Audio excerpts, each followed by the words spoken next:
வணக்கம் மக்களே. இன்னைக்கு பார்த்தீங்கன்னா Realme அவங்களோட Narzo 20 சீரிஸை லான்ச் பண்ணிட்டாங்க. இந்த Realme Narzo சீரிஸ் கொண்டு வந்ததுக்கான காரணமே பார்த்தீங்கன்னா பட்ஜெட்ல ஒரு கேமிங் ஃபோன், அதாவது குறைந்த விலையில நல்ல பெர்ஃபார்மன்ஸ் கொடுக்கக்கூடிய ஃபோனாக தான் கொண்டு வருவாங்கன்னு சொல்லியிருந்தாங்க. இந்த டைம் பார்த்தீங்கன்னா அப்படி தான் கொண்டு வந்திருக்காங்க. இப்போ பார்த்தீங்கன்னா 3 Narzo ஃபோன் லான்ச் பண்ணியிருக்காங்க. Realme Narzo 20, Narzo 20A, Narzo 20 Pro. இந்த Narzo 20 Pro பார்த்தீங்கன்னா Realme 7ஓட ரீபிராண்டிங் தான். கிட்டத்தட்ட எல்லாமே அப்படி தான் இருக்குது. அந்த பேட்டரி கெப்பாசிட்டி கேமராவை தவிர இந்த Narzo 20 Pro வாங்குறதுக்கு பதிலாக Realme 7 வாங்கிட்டு போயிடலாம். ஸோ அது மட்டும் இல்லாமல் தமிழ் டெக் C4 ஆல்ரெடி அந்த ஃபோனோட அன்பாக்சிங்லாம் போட்டாங்க.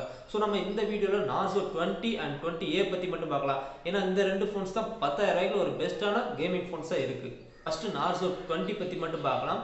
டிஸ்பிளேன்னு பார்த்தீங்கன்னா இதில் 6.5 இன்ச் IPS LCD பேனல் கொடுத்துருக்காங்க. ரெசல்யூஷன் பார்த்தீங்கன்னா 720p தான் கொடுத்துருக்காங்க. நான் வந்துட்டு ஃபுல் HD ப்ளஸ் 1080p கொடுப்பாங்கன்னு எதிர்பார்த்தேன். ஆனால் இன்னும் 720p தான் கொடுத்துருக்காங்க. ரெஃப்ரெஷ் ரேட் பார்த்தீங்கன்னா 60 ஹெர்ட்ஸ் தான். 20:9 ஆஸ்பெக்ட் ரேஷியோவில் கொடுத்துருக்காங்க. கையில் ஹோல்ட் பண்ணி யூஸ் பண்ணுறது கொஞ்சம் ஈஸியாக இருக்கும். ப்ரொடக்ஷன் பார்த்தீங்கன்னா கார்னிங்கோட Gorilla Glass இருக்குன்னு சொல்லியிருக்காங்க. ஆனால் என்ன வருஷன் சொல்ல, மேபி Gorilla Glass 3 இருக்கலாம். ஃப்ரண்ட்ல பார்த்தீங்கன்னா வாட்டர் ட்ராப் நாட்ச் தான் கொடுத்துருக்காங்க. எந்த விதமான பஞ்ச் ஹோலும் கொடுக்கல. பேக்கில் பார்த்தீங்கன்னா பிளாஸ்டிக் பாடி தான் யூஸ் பண்ணியிருக்காங்க. இந்த ப்ரைஸில் அதான் நம்ம எதிர்பார்க்க முடியும். ஆனால் வெயிட் பார்த்தீங்கன்னா 208 கிராம் கொடுத்துருக்காங்க. திக்னஸ் 9.3 mm கொடுத்துருக்காங்க. அஃப்கோர்ஸ் பேட்டரி வந்து ஹெவியான பேட்டரி தான் கொடுத்துருக்காங்க. அதனால தான் வெயிட்டுமே அதிகமாக இருக்குது. பட் இருந்தாலும் இது கொஞ்சம் ஹெவியான ஃபோன் தான். இது ஒரு பர்ஃபார்மன்ஸ் ஃபோன். ஸோ ப்ராசஸர் தான் ரொம்ப முக்கியம். இந்த ஃபோனில் பார்த்தீங்கன்னா மீடியாடெக்கோட Helio G85 கொடுத்துருக்காங்க. இது உண்மையிலே இந்த பட்ஜெட்டுக்கு ரொம்ப நல்ல ப்ராசஸர். அது கூட பார்த்தீங்கன்னா மாலி G52 GPயுமே கொடுத்துருக்கனால ரொம்ப ஹெவியான கிராஃபிக்ஸாக இருந்தாலும் சரி, இல்லை டே டு டே யூசேஜாக இருந்தாலும் சரி, ரொம்பவே நல்லா பர்ஃபார்ம் பண்ணும். கால் ஆஃப் டியூட்டி பப்ஜி மாதிரியான ஹெவியான கிராஃபிக்ஸ் கேம் இருந்தாலும் சரி, மீடியம் கிராஃபிக்ஸில் ரன் பண்ணும்போது ரொம்ப நல்ல பர்ஃபார்மன்ஸ் கிடைக்கும் இந்த GPUனால. பர்ஃபார்மன்ஸ் வரப்போ ரொம்பவே நல்லா பண்ணியிருக்காங்க. ப்ராசஸர் மட்டும் இல்லை, இன்னொரு விஷயத்தில் ரொம்ப நல்லா பண்ணியிருக்காங்க. பேட்டரி லைஃப் 6000 mAh பேட்டரி கொடுத்துருக்காங்க. ஸோ இந்த 6000 mAh இருக்கிறதுனால ஈஸியாக ஒரு நாளுக்கு மேலே வரும். ஸோ நீங்கள் ரொம்ப நேரம் கூட கேம் விளாடலாம். அதை சார்ஜ் பண்ணுறதுக்கு பார்த்தீங்கன்னா 18 வாட் ஃபாஸ்ட் சார்ஜிங் சப்போர்ட் இருக்குது. அதை பாக்ஸ்லேயே கொடுக்குறாங்க. சூப்பரான விஷயம் இல்லை இந்த பட்ஜெட்டுக்கு. கேமராஸ் ஜென்ரலாக இந்த பட்ஜெட்டில் கேமராஸ் ரொம்பலாம் எதிர்பார்க்க முடியாது. ஆனால் இருந்தாலுமே இந்த ஃபோனில் 48 மெகா பிக்சல் மெயின் கேமரா கொடுத்துருக்காங்க. இந்த ப்ரைஸுக்கு 48 மெகா பிக்சல். பட் மெகா பிக்சலை பார்த்து ஏமாந்துடாதீங்க. ஆனால் இன்னொரு விஷயம் நல்லா பண்ணியிருக்காங்க. என்னன்னா 8 மெகா பிக்சல் அல்ட்ரா வைட் கொடுத்துருக்காங்க. 2 மெகா பிக்சல் மேக்ரோ கேமராவுமே கொடுத்துருக்காங்க. இந்த பட்ஜெட்டுக்கு அல்ட்ரா வைட் கொடுத்தது உண்மையிலே சூப்பரான விஷயம் தான். மேக்ரோ கேமராவை நான் ஜென்ரலாக கழுவி ஊற்றுவேன். ஆனால் இந்த ப்ரைஸுக்கு கண்டிப்பாக மேக்ரோ கேமரா கொடுத்தே ஆகணும்.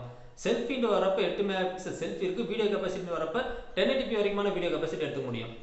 இந்த ஃபோனோட ப்ரைஸ் பார்க்கறதுக்கு முன்னாடி Narzo 20A பற்றி பார்த்துடலாம். டிஸ்பிளேல வரப்போ Narzo 20ல் இருக்க சேம் டிஸ்பிளே தான். அதே 6.5 இன்ச் IPS LCD பேனல் தான். 720p தான் ரெசல்யூஷன். 20:9 ஆஸ்பெக்ட் ரேஷியோவில் கொடுத்துருக்காங்க. ரெஃப்ரெஷ் ரேட் வரப்போ 60 ஹெர்ட்ஸில் ரன் ஆகுது. அதே Gorilla Glass 3 ப்ரொடக்ஷன் கொடுத்துருக்காங்க. பேக்கில் வந்து பிளாஸ்டிக் பாடி தான். பட் பர்ஃபார்மன்ஸ் வர்றப்ப சூப்பரான ஒரு வேலை பண்ணியிருக்காங்க. இந்த தடவை ஸ்னாப்டிராகன் மூவ் பண்ணியிருக்காங்க. இதில் ஸ்னாப்டிராகனோட 665 கொடுத்துருக்காங்க. இந்த ப்ரைஸுக்கு ஒன் ஆஃப் த பவர்ஃபுல் ப்ராசஸர்னு சொல்லலாம். Adreno 610 GPயுமே இருக்கனால நான் ஆல்ரெடி சொன்ன மாதிரி கால் ஆஃப் டியூட்டி பப்ஜி ஹெவியான கிராஃபிக்ஸ் கொண்ட கேமிங்காக இருந்தாலும் சரி, மீடியம் கிராஃபிக்ஸில் ரன் பண்ணும்போது ரொம்ப நல்ல பர்ஃபார்மன்ஸ் கிடைக்கும். இந்த ப்ரைஸ்க்கு இந்த ப்ராசஸர் உண்மையிலே செம்ம ஒர்த்து தான். கேமராஸ்னு வரப்போ 12 மெகா பிக்சல் மெயின் சென்சார் கொடுத்துருக்காங்க. 2 megapixel depth sensor, 2 megapixel black and white sensor கொடுத்துருக்காங்க. தேவையில்லாத பிளாக் அண்ட் ஒயிட் சென்சார். ஒரு 2 மெகா பிக்சல் மேக்ரோ கேமராவது கொடுத்துருக்கலாம். கடைசியில் மேக்ரோ கேமராவது கொடுங்கடான்னு சொல்ல வச்சிட்டாங்க. செல்ஃபின்னு வரப்போ 8 மெகா பிக்சல் செல்ஃபி கேமரா கொடுத்துருக்காங்க. வீடியோ கெப்பாசிட்டி வரப்போ 1080p வரைக்குமான வீடியோ எடுத்துக்க முடியும். பேட்டரி கெப்பாசிட்டி பார்த்தீங்கன்னா 5000 mAh கொடுத்துருக்காங்க. 720p தான் ரெசல்யூஷன். 665 இருக்கனால கண்டிப்பாக பேட்டரி லைஃப் ஈஸியாக ஒரு நாள் வரைக்கும் வந்துடும்.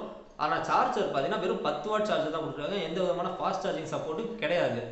ரெண்டு ஃபோன்ஸ்லையுமே பார்த்தீங்கன்னா twelve sim plus dedicated micro SD slot கொடுத்துருக்காங்க. கண்டிப்பாக கொடுத்தாகணும். ஏன்னா பேஸ் வேரியன்ட் 32 GB ஸ்டார்ட் ஆகுது. ரெண்டு ஃபோன்ஸுமே பார்த்தீங்கன்னா ஃபிங்கர் பிரிண்ட் ஸ்கேனரும் கொடுத்துருக்காங்க. இந்த ப்ரைஸில் ஃபிங்கர் பிரிண்ட் ஸ்கேனர் சூப்பரான ஒரு விஷயம். அது மட்டும் இல்லாமல் 3.5 mm ஹெட்ஃபோன் ஜாக் இருக்குது. சிங்கிள் ஸ்பீக்கர் கொடுத்துருக்காங்க. மைக்ரோ USB போர்ட் கூட கொடுத்துருக்காங்க. ஆமாம், micro USB port 2020 type C இல்லை. எப்போ தான் நீங்கள் டைப் சி கொடுக்க போகிறீங்களோ தெரில. சாஃப்ட்வேர் வரப்போ ரெண்டுமே பார்த்தீங்கன்னா Android 10 மேலே பில்ட் பண்ண Realme UI தான் ரன் ஆகிட்டு இருக்கு. Realme சொன்ன விஷயம் என்னன்னா, கூடிய சீக்கிரம் நாங்கள் Android 11 அப்டேட் கொடுத்துருவோம். அது கூடவே Realme UI 2.0 கொடுப்போம்னு சொல்லியிருக்காங்க. 2.0ல் நிறைய ஃபீச்சர்லாம் கொண்டு வராங்களாம். சீக்கிரமாக அப்டேட் கொடுத்தாங்கன்னா நல்லாயிருக்கும். ஃபைனலாக ப்ரைஸிங் பற்றி பார்க்கலாம். Realme Narzo 20A பார்த்தீங்கன்னா 3GB RAM 32GB ஸ்டார்ட் ஆகுது. அதோட ப்ரைஸ் 8500 ரூபாய். இதே 4GB RAM 64GB வேரியன்ட் வேணும்னா 9500 அவைலபிளாக இருக்குது. நீங்கள் மெமரி கார்டு யூஸ் பண்ணுறவங்களா இருந்தால் அந்த 3 GB RAM 32 GB வேரியன்ட் வாங்க. 8500 ஸ்னாப் டிராகன் 665 செம்ம ஒர்த்தான ஃபோன், நல்ல பர்ஃபார்மன்ஸும் கிடைக்கும், டிசென்டான பேட்டரி இருக்குது, நார்மலான கேமராஸுமே இருக்குது. இதே ரியல்மி நார்சோ 20 பார்த்தீங்கன்னா 4 GB RAM 64 GB வேரியண்டோட ப்ரைஸ் 10,500 ஸ்டார்ட் ஆகுது. இதே 4 GB RAM 128 GBனா 11,500 இருக்குது. இந்த ப்ரைஸ்க்கு இந்த ஃபோன் ஒர்த்து தான். பட் இருந்தாலுமே டிஸ்பிளேவோட ரெசல்யூஷன் வெறும் 720p தான் கொடுத்துருக்காங்க. ஆக்சுவலாக இந்த ப்ரைஸிங்கில் பார்த்தீங்கன்னா ரெட்மி 9 ப்ரைம், போக்கோ M2லாம் இருக்குது, அதுலலாம் ஃபுல் ஹெச்டி ப்ளஸ் அவைலபிளாக இருக்குது. அதனால தான் நான் இந்த ஃபோனை சஜஸ்ட் பண்ண எனக்கு தோணலை. ஸோ உங்களுக்கு ரெசல்யூஷன் ப்ராப்ளம் இல்லைன்னா இந்த ஃபோனை வாங்க, இல்லைன்னா வேறு ஃபோன் வாங்க. பட் நார்சோ 20A பார்த்தீங்கன்னா செம்ம ஒர்த்து 8500. ஸோ ஒரு கேமர் எனக்கு பட்ஜெட்டில் ஒரு ஃபோன் வேணும்னா நார்சோ 20A நல்ல ஒரு பையாக இருக்கும். ஸோ அவ்வளோதான். இந்த வீடியோ பிடிச்சா லைக் பண்ணுங்கள், நண்பர்களுக்கு ஷேர் பண்ணுங்கள். அடுத்து நல்லது ஒரு வீடியோவில் பார்க்கலாம். தேங்க்ஸ் ஃபார் வாட்சிங்.